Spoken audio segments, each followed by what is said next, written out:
gli ingressi irregolari, vediamo anche nei numeri, paragonati ovviamente al numero di popolazione, aumentano il rischio di atti di violenza. Vediamo anche cosa è successo a Udine, per esempio. E su questo ci preoccupa. Non solo l'accoltellamento a Monfalcone, i protagonisti sono sì stranieri ma radicati sul territorio, ma anche i tanti episodi di Trieste, risse, rapine, accoltellamenti per futili motivi fra cittadini di origine straniera, motivi che hanno condotto all'istituzione delle zone rosse. Il presidente della regione, Massimiliano Fedriga, non nasconde una certa preoccupazione per i tanti episodi di violenza che stanno segnando il territorio.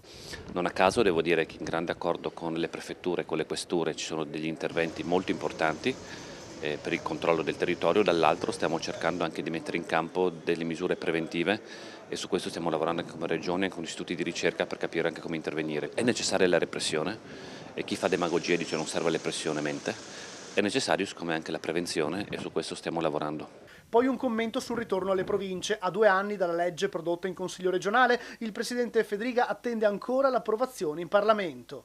Io parlo per il Friuli Venezia Giulia, in realtà noi le risorse economiche e di personale abbiamo già stanziate con gli EDR e abbiamo visto che anzi gli interventi delle EDR sono maggiormente ed economicamente diciamo, vantaggiosi per le casse pubbliche, perché quando è stato centralizzato tutto in regione sono aumentati i costi e questa è una responsabilità molto grave e sono peggiorate le risposte.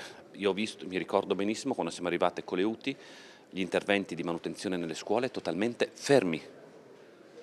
Oggi fortunatamente si è andato avanti, vogliamo le province elettive perché crediamo che gli eletti e gli enti debbano rispondere ai cittadini. Infine la risposta alla deputata Dem Deborah Serracchiani, secondo cui il ritorno alle province costerebbe almeno 2 miliardi e consisterebbe nell'inseguire un passato che non può tornare. Non risulta, io ho visto anche degli studi dove per esempio i chilometri di strada gestiti dalle regioni o dalle province è drasticamente più basso il costo delle province, quindi qua si è fatto una demagogia sulle province, una demagogia senza senso perché a rimetterci sono stati i cittadini in termini di servizi e di risorse sprecate, è l'esatto opposto.